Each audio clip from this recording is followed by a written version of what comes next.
In today's video, I'm going to teach you how to research YouTube channels for New Hampshire real estate and relocation content. To get started, open YouTube and go to the main search bar.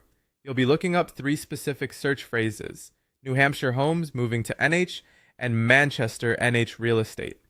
These search terms are useful because they help surface channels that focus on local real estate, lifestyle content, and relocation topics connected to New Hampshire.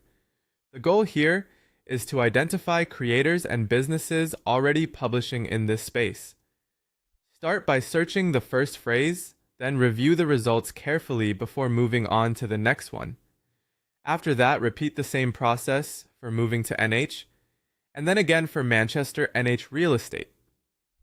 As you go, pay attention to whether the results appear relevant to housing, relocation, local living, or real estate services in New Hampshire.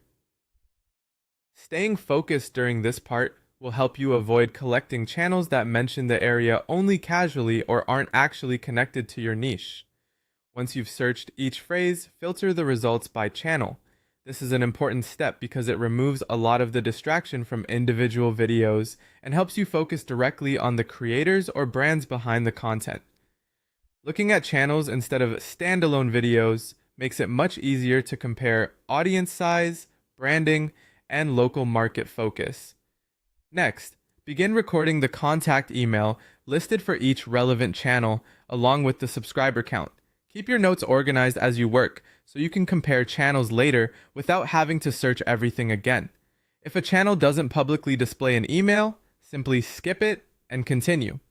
The main idea is to capture available contact information and audience size from the channels that are most relevant to your search. As you build your list, segment the channels into two groups: Southern New Hampshire and Seacoast or Lakes region. This geographic split makes your research much more useful, especially if you want to understand who is speaking to different local audiences. Southern New Hampshire channels may focus more on areas like Manchester and nearby communities, while Seacoast and Lakes region channels may attract viewers interested in coastal towns, lake living,